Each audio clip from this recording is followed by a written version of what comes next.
कि इसी 1911 के दिल्ली दरबार से जॉर्ज फिफ्थ ने डिक्लेयर किया था कि जो अब तक भारत की राजधानी हुआ करती थी, ब्रिटिश एम्पायर की भारत में राजधानी आपको बताया क्या हुआ करती थी, कलकत्ता। तो भारत की राजधानी को कलकत्ता से दिल्ली करने की घोषणा कब की गई? इसी 1911 के दिल्ली दरबार से।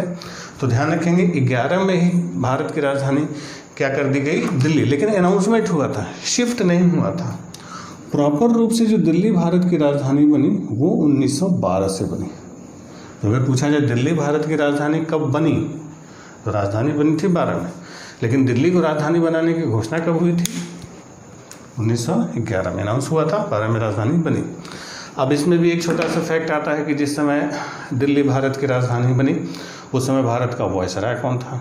तो ध्यान रखेंगे दिल्ली भारत की राजधानी बनते समय भारत का वायसराय था हार्डिंग। हालांकि एक हार्डिंग वायसराय पहले भी था, गवर्नर जनरल था वो, तो वो फर्स्ट आप कह सकते हैं, ये हार्डिंग सेकंड था।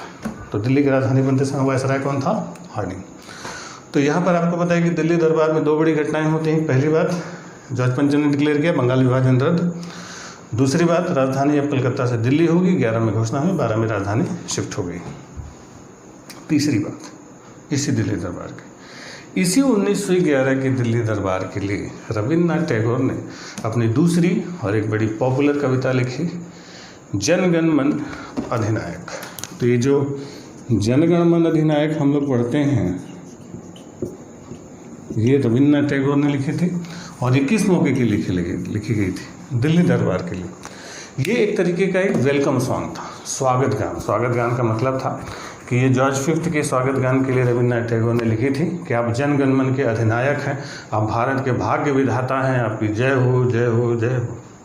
तो ये किसकी जय हो रही थी? ये जॉर्ज फिफ्थ की जय हो टैगोर जी कर रहे थे, ठीक है।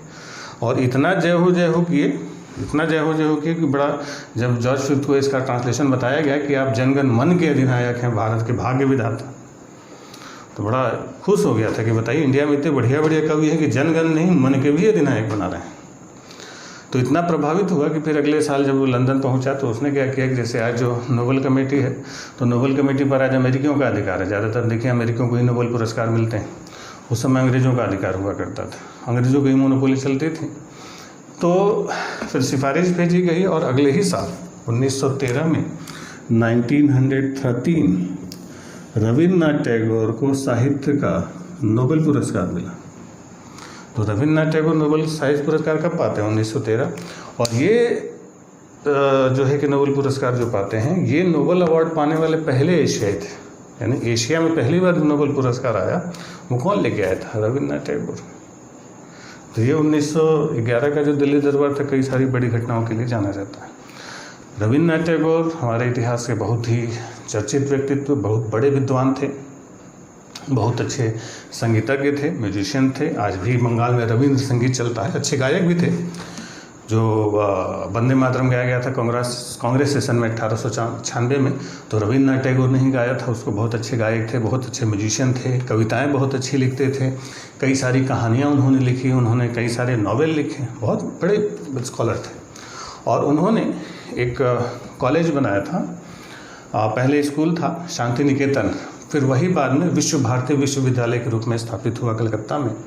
और आज भी ये केंद्रीय विश्वविद्यालय है, बहुत नामी यूनिवर्सिटी है ये विश्व भारती, पहले शांति निकेतन ही था। तो ये एजुकेशन के फील्ड में भी इनका बहुत बड़ा काम था। तो रविन्द्रनाथ टैगोर बहुत बड़े व्यक्तित्व के थे। और रविन्द्रनाथ टैगोर अकेले ही नहीं, पूरी इनकी फैमिली जो थी रविन्द्रनाथ टैगोर की बहुत बड़ी थी, बहुत बड़े जमींदार परिवार से थे। और इनकी फैमिली में एक से एक बढ़ के धुरंधर और एक से एक बड़े योद्धा हुआ करते थे, बहुत बड़े बड़े लोग थे। जैसे इनकी फैमिली की खाली बात की जाए रविन्द्रनाथ टैगोर जी की, तो टैगोर जी की जो दादाजी थे, तो रविन्द्रनाथ टैगोर के दादाजी का नाम था द्वारकानाथ टैगोर। द्वारकानाथ टैगोर, तो जो द्वारकानाथ टैगोर थे, रविन्द्रनाथ टैगोर क्या थे? दादाजी थे। इन्हीं द्वारकानाथ टैगोर ने 1838 में 1838 में एक संस्था बनाई थी, लैंड होल्डर सोसाइटी। आपको राजनीतिक संस्थाओं में बताया था। ये जो land holder society Dwarkanath Tagore ji ने बनाई थी 1838 में ये लैंड होल्डर सोसाइटी भारत में बनने वाली पहली राजनीतिक संस्था मानी जाती है। हालांकि लैंड होल्डर सोसाइटी जमींदारों के हितों के लिए बनाई गई थी, लेकिन पहली संस्था इन्होंने ही बनाई थी। ठीक, रविन्द्रनाथ टैगोर के जो बड़े भाई थे, ठीक है, तो रविन्द्रनाथ टैगोर के बड़े भाई थे, उनका नाम था सत्येंद्र नाथ टैगोर। सत्येंद्र नाथ टैगोर, ये जो सत्येंद्र नाथ टैगोर थे, रविन्द्रनाथ टैगोर जी के सबसे बड़े भाई थे। और ये उस समय, जैसे आज हमारी सबसे बड़ी जो सेवा मानी जाती है ना, IAS बोलते हैं ना, इंडियन एडमिनिस्ट्रेटिव सर्विसेज, तो इस सिविल सर्विसेज की शुरुआत ब्रिटिश ज़माने में की गई थी, और उस ज़माने में उसको ICS कहा जाता था, इंडियन सिविल सर्विसेज। ठीक, तो जो ICS की परीक्षा होती थी, तो ICS की परीक्षा में केवल अंग्रेज लोग सफल होते थे, क्योंकि पहले उनके लिए थी, फिर बाद में 1861 में उनके लिए, भारतीयों के लिए ढील दी गई कि भारतीय भी ICS की परीक्षा में शामिल हो सकते हैं। तो ICS की परीक्षा कठिन होती थी, लंदन में एग्ज़ाम होता था, तो ICS की परीक्षा पास करने वाले पहले भारतीय यही थे, और ये साल था 1864 का, 1864 का। तो 1864 में फर्स्ट इंडियन, पहले भारतीय थे जो ICS बने थे, सिविल सर्विसेज की परीक्षा इन्होंने पास की थी। तो ये जो आज बहुत सारे लोगों के अंदर सिविल सर्विसेज का क्रेज़ होता है ना, IAS का, PCS का, कलेक्टर बनने का जो सपना होता है, तो पहले कलेक्टर केवल अंग्रेज ही बनते थे। जब मौका मिला भारतीयों को, तो सबसे पहले भारतीय यही थे, इन्होंने ही वो सपना शुरू किया था कलेक्टर बनने का, और वहीं से जो इन्होंने रास्ता दिखाया, जो रास्ता खोला, कि उसके बाद सिविल सर्विसेज में भारतीयों की संख्या निरंतर बढ़ती चली गई। भारतीय लोग क्या होते चले गए, बढ़ते चले गए। तो जब भारतीय लोग बढ़े, तो अंग्रेज नहीं चाहते थे कि, क्योंकि सिविल सर्विसेज का जो पद होता था, ICS कलेक्टर बनते थे लोग, तो सबसे बड़ा पद माना जाता था, तो अंग्रेज नहीं चाहते थे कि कोई भारतीय इतने बड़े पद पर पहुँचे। तो अंग्रेजों ने क्या किया था कि सिविल सेवा की जो मैक्सिमम एज लिमिट होती है, अधिकतम आयु सीमा, ये 23 साल रखी गई थी। सोचिए, आज जैसे 32 साल होती है किसी एग्ज़ाम की 30 साल होती, उस समय मात्र 23 साल हुआ करती थी मैक्सिमम, कि 23 साल की उम्र में आप ग्रेजुएट होना, एग्ज़ाम लंदन में होता था। उस दौर में सत्येंद्र नाथ टैगोर ने खाता खोला था।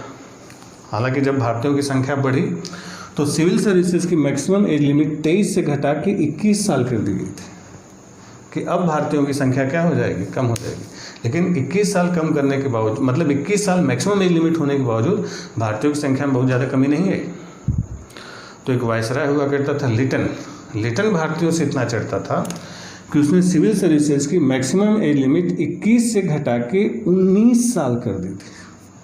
सोचिए कितना वो चढ़ता था कि 19 साल करेंगे तब भारतीय लोग नहीं पहुंच पाएंगे। सोचिए, मैक्सिमम एज 19 साल, ग्रेजुएट होना, और लंदन परीक्षा होती थी, इतनी कठिन परीक्षा। तो जिस साल उसने 21 से घटा के 19 की, उस साल 7 भारतीय के पास होकर चले जाते।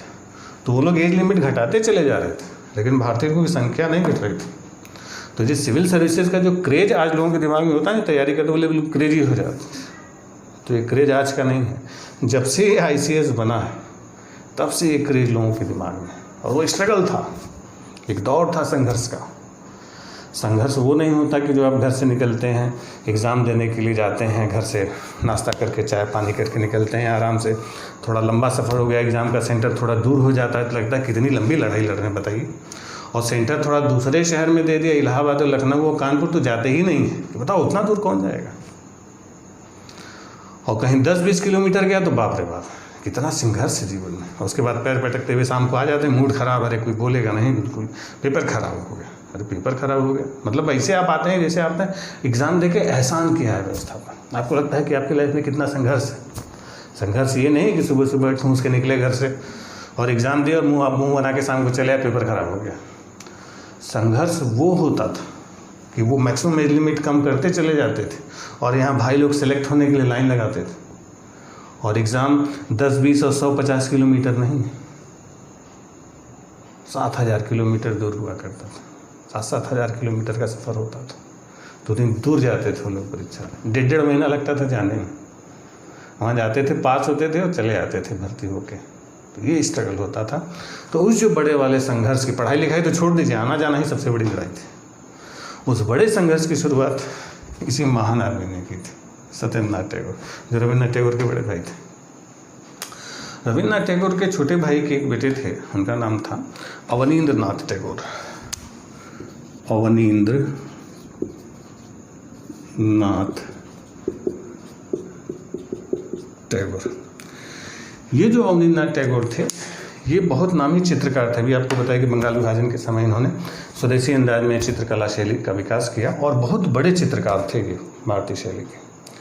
अब सोचिए इनकी हैसियत का अंदाज़ा आपको बताएं कि जब भारत का संविधान बन रहा था 1946 से 1949 तक बना, तो जब हमारा कॉन्स्टिट्यूशन बन के तैयार हुआ, संविधान बन के तैयार हुआ, तो संविधान का जो कवर पेज होता, कवर पेज की डिजाइनिंग कैसे कौन बनाएगा, क्योंकि भाई संविधान हमारे देश की सबसे महत्वपूर्ण पुस्तक है।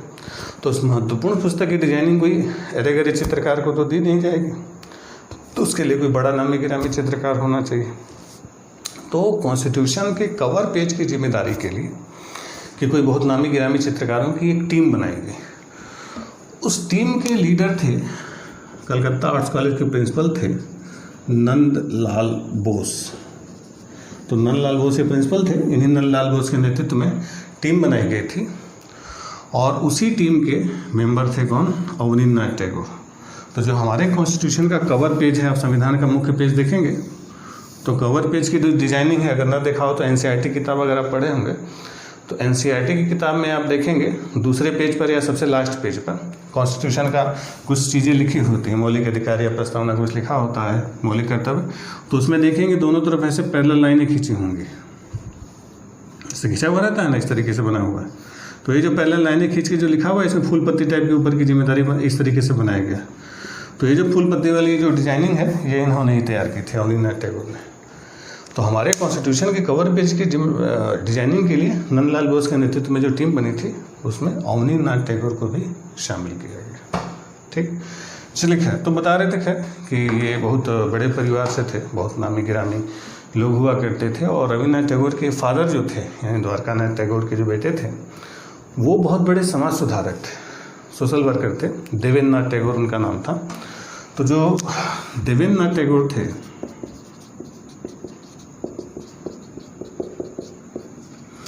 ये बहुत बड़े सोशल में महात्मा और बहुत धार्मिक व्यक्ति थे। अभी समाज सुधार का एक टॉपिक आ गया तो आपने सुना होगा ब्रह्म समाज की स्थापना राजा राम मोहन राय ने की थी। बाद में राजा राम मोहन राय जब 1830 में लंदन चले गए तो 30 से 33 तक उनका कमान संभाली विद्या बागीश ने। फिर जब 33 में लंदन में राजा राम मोहन राय की मौत हो गई तो ब्रह्म समाज की बागडोर देवेंद्र नाथ टैगोर ने संभाली थी। तो देवेंद्र नाथ टैगोर ही ब्रह्म समाज के मेन कर्ता बने थे और उसको बहुत आगे बढ़ाया था। बाद में उन्होंने संन्यास ले लिया था। तो बहुत बड़े समाज सुधारक थे। खैर, आपको बता रहे थे रविन्द्रनाथ टैगोर के बारे में। उनकी पूरी फैमिली पता ना, बहुत बड़े बड़े लोग थे, बड़े नामी गिरामी फैमिली से थे। और खुद में भी बताया कि बहुत बड़े विद्वान, बड़े फिलोसफर, बड़े दार्शनिक माने जाते हैं। और उनकी जो विचारधारा थी, उनकी जो आइडियोलॉजी थी, जैसे हम लोग कहते हैं ना कि हम नेशनल नहीं, मतलब हम लोकल नहीं, हम नेशनल लेवल की सोचते हैं, राष्ट्रीय सोच रखते हैं। रविन्द्रनाथ टैगोर की सोच राष्ट्रीय नहीं थी। रविन्द्रनाथ टैगोर अंतर्राष्ट्रीय विचारधारा के पोषक थे। उनकी आइडियोलॉजी इंटरनेशनल थी, अंतर्राष्ट्रीय विचारधारा। अब जैसे आपको भी बताया कि स्वदेशी मूवमेंट चल रहा था भारत में, जो स्वदेशी आंदोलन चल रहा था, तो स्वदेशी आंदोलन कहा जा रहा था कि अपने देश में बनी हुई चीज़ों का इस्तेमाल करेंगे और विदेशी कपड़ों को लोग इकट्ठा करके आग लगा देते थे, विदेशी कपड़ों की होलिका चलाते थे। तो रविन्द्रनाथ टैगोर ने कहा कि हम स्वदेशी अपनाएंगे, विदेशी का बहिष्कार करेंगे, लेकिन कपड़ा जलाएंगे नहीं। क्योंकि अगर हम कपड़े को जला रहे हैं मतलब हम सामान का मतलब क्या कर रहे हैं, बर्बादी कर रहे हैं। उन्होंने कहा ये वेस्टेज ऑफ रिसोर्स है, संसाधनों की बर्बादी है। भाई आपको नहीं पहनना है विदेशी कपड़ा, मत पहनिए, किसी और को दे दीजिए। क्योंकि कपास बड़ी मुश्किल से किसान खेत में पैदा करता है, फिर उस कपास से बड़ी मुश्किल से धागा बनता है, फिर धागे से कपड़ा बनता है, फिर कपड़े से सिलाई होती है, दर्जी सिलता है, तब हम पहनते हैं। और उतनी सैकड़ों किसानों की मेहनत के बाद आप कर जला दो इसको। तो भाई अंग्रेजों का ही है तो किसी का ना, ये हमारी पृथ्वी का है। अगर आप इस चीज़ को जला रहे हैं मतलब आप रिसोर्स को क्या कर रहे हैं, बर्बाद कर रहे हैं। तो उन्होंने स्वदेशी का समर्थन किया, लेकिन सामानों को, कपड़ों को जलाने का उन्होंने विरोध किया। तो बोला संसाधन की बर्बादी। तो बहुत हाई लेवल के थिंकर थे, इंटरनेशनल आइडियोलॉजी इनकी थी, अंतर्राष्ट्रीय विचारधारा के पोषक थे। अगर थिंकर्स में आप पढ़ेंगे तो अंतर्राष्ट्रीय विचारधारा के, और कुछ मामलों में तो इतने ऊपर चले जाते थे कि बाकी लोग भी हाथ जोड़ लेते थे कि बाबा इतना ऊपर कौन सोच सकता। जैसे रविन्द्रनाथ टैगोर काफ़ी सीनियर लीडर थे और गांधी जी से काफ़ी बड़े थे, गांधी जी से 8-9 साल बड़े थे टैगोर जी। तो जैसे बताया कि टैगोर ने एक कॉलेज बनाया था, शांति निकेतन, जो विश्व भारती विश्वविद्यालय के नाम से स्थापित हुआ। तो इसी में एक छात्र हैं अमर्त्य सेन, के बारे में आपने सुना होगा। अमर्त्य सेन बहुत बड़े इकोनॉमिस्ट हैं, उनको अर्थशास्त्र का नोबेल पुरस्कार मिला। तो जो अमर्त्य सेन हैं तो वो भी इसी टैगोर जी के कॉलेज से पढ़े हैं, वो विश्व भारती के स्टूडेंट रहे हैं पहले। तो अमर्त्य सेन ने, प्रोफेसर अमर्त्य सेन ने गांधी जी और टैगोर जी के मुलाकात का एक बड़ा इंटरेस्टिंग वाक़या लिखा अपनी बायोग्राफी में। बताते हैं अमर्त्य सेन कि एक बार जब गांधी जी जब भी बंगाल जाते थे, टैगोर जी से मिलते थे, उनका आशीर्वाद लेते थे, क्योंकि टैगोर जी पता है गांधी जी 8-9 साल बड़े थे। तो एक बार बंगाल यात्रा के दौरान जब गांधी जी मिले टैगोर जी से, तो टैगोर जी ने उनको अपना शांति निकेतन घुमाना शुरू किया। तो शांति निकेतन में दिखा रहे थे कि अपना ये बाग बगीचा, ये फैकल्टीज अपना। तो अभी दोनों लोग टहल रहे थे, गांधी जी और टैगोर जी। अभी दोनों लोग बगीचे में टहल ही रहे थे, तब तक अचानक से हवा का एक तेज झोंका आया। हवा जैसे तेज चली अचानक से, आंधी टाइप से। तो टैगोर जी का क्योंकि लंबा लंबा बाल वाल दाढ़ी वाड़ी रखते थे, आप फोटो वोटो देखेंगे टैगोर बड़ी लंबी दाढ़ी रखते थे, बाल उनका बड़ा लंबा था। तो टैगोर जी के बाल वाल बिखर गए। तो टैगोर जी ने गांधी जी से कहा कि अब थोड़ा रुकिए, हम अभी अपने कमरे में से होके आते हैं। तो गांधी जी को पार्क में छोड़ के टैगोर जी चले गए अपने कमरे में। अब अपने कमरे में गए तो बहुत देर तक निकले ही नहीं। तो इस बात से गांधी जी को टेंशन हो गई, क्योंकि गांधी जी बूढ़े थे, 7-8 साल बड़े, 8-9 साल बड़े थे। तो गांधी जी सोचे कहाँ गए बुजुर्ग आदमी। तो गांधी जी पीछे पीछे जाते हैं टैगोर जी को देखने के लिए, क्या कर रहे हैं। तो जब गांधी जी ने टैगोर जी के कमरे का दरवाज़ा खोला तो देखा कि टैगोर जी एक बड़े से शीशे के सामने खड़े होके मस्त अपने मेकअप में लगे हुए थे। अपना बाल सेट कर रहे हैं, अपनी दाढ़ी सेट कर रहे हैं, अपना क्रीम पाउडर लगाए जा रहे हैं, मेकअप में बिल्कुल बढ़िया से अपना, जैसे नहीं लड़कियां सजती हैं वैसे मेकअप में लगे हुए थे। तो गांधी जी तो सदमे में आ गए, ये क्या चल रहा है। गए उन्होंने पीछे से बोला कि भाई ये क्या चल रहा है, अब आपकी ये उम्र आई, हमसे आप 9 साल बड़े हैं, अब जाने की उम्र आई, अभी इस उम्र में मेकअप कर रहे हैं आप, ये क्या चक्कर है भाई। तो टैगोर जी ने कहा कि भाई ये तुम्हें समझ में नहीं आएगा, ये अहिंसा का मामला है, तुम्हारी समझ के बाहर है, चलो हम लोग आगे चलते हैं। तो बोले अहिंसा का मामला और हमारी समझ के बाहर, दुनिया में सबसे बड़ा अहिंसक हम अपने आप को मानते हैं, और इस मेकअप करने में कौन सी हिंसा आपको दिखाई दे रही है। टैगोर जी ने कहा बुरा मान जाओगे, चलो चलते हैं, छोड़ो इस चीज़ को। अब गांधी जी पीछे पड़ गए कि नहीं बताइए चक्कर क्या है भाई, इसमें कौन सा अहिंसा। तो जब बहुत ज़्यादा पीछे गांधी जी पड़े तब टैगोर जी ने समझाया कि देखो, समझो ध्यान से, सुनो ध्यान से, कि हवा का झोंका आया, बाल वाल हमारे बिखर गए, तो चेहरा हमारा ख़राब हो गया, बदसूरत हो गया।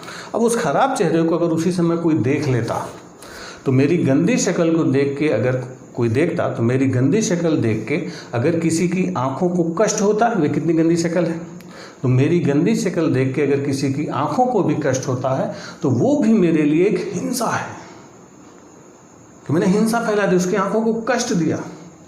हिंसा का मतलब केवल मारना काटना हिंसा नहीं होती, किसी की आंखों को कष्ट देना भी एक अपने आप में हिंसा है, और मैं वो हिंसा नहीं करना चाहता। तो जब इतनी बड़ी बात बोल दी तो गांधी तो समझ गए एकदम, तो मामला बहुत गंभीर है। हाथ जोड़ लिया उन्होंने, क्योंकि गांधी जी का तो वैसे हिसाब किताब बिल्कुल सब खाली था। तो कहे इसका मतलब हम हिंसा फैला रहे हैं, आपको लगता है। तो बोले इसीलिए बोले ना, तुमको बोलेंगे तो बुरा लग जाएगा। मतलब आप बिल्कुल सच सवर के टिप टॉप होकर रह रहे हैं, मतलब आप क्या है, अहिंसक है। नहीं तो फिर आप टैगोर जी की भाषा में हिंसा फैला रहे हैं, क्योंकि अगर आपकी शक्ल खराब है, किसी ने देखा तो उसकी आंखों को कष्ट हुआ, कितना गंदी शक्ल, इसका मतलब आपने उसकी आंखों को कष्ट दिया और आपने हिंसा फैलाई। तो इतनी लंबी विचारधारा किसकी हो सकती, छोटे मोटे आदमी की नहीं हो, केवल टैगोर जी ही ऐसा बोल सकते हैं। खैर, हमारे इतिहास में एक से एक बड़े बड़े योद्धा लोग रहे हैं। अगर सबके बारे में बातचीत की जाए तो समय बड़ा काफ़ी निकल जाता है, क्योंकि एक के बारे में बात करें तो इतनी कहानियाँ निकल के आती हैं सामने, खुद आश्चर्य होता है कि हमारे इतिहास में एक साथ इतने सारे लोग कैसे एडजस्ट कर रहे थे। खैर, आज के लिए इतना ही रखते हैं, मिलते हैं फिर अगली क्लास में अगली कहानी के साथ। तब तक के लिए थैंक यू, बने रहिए हमारे साथ।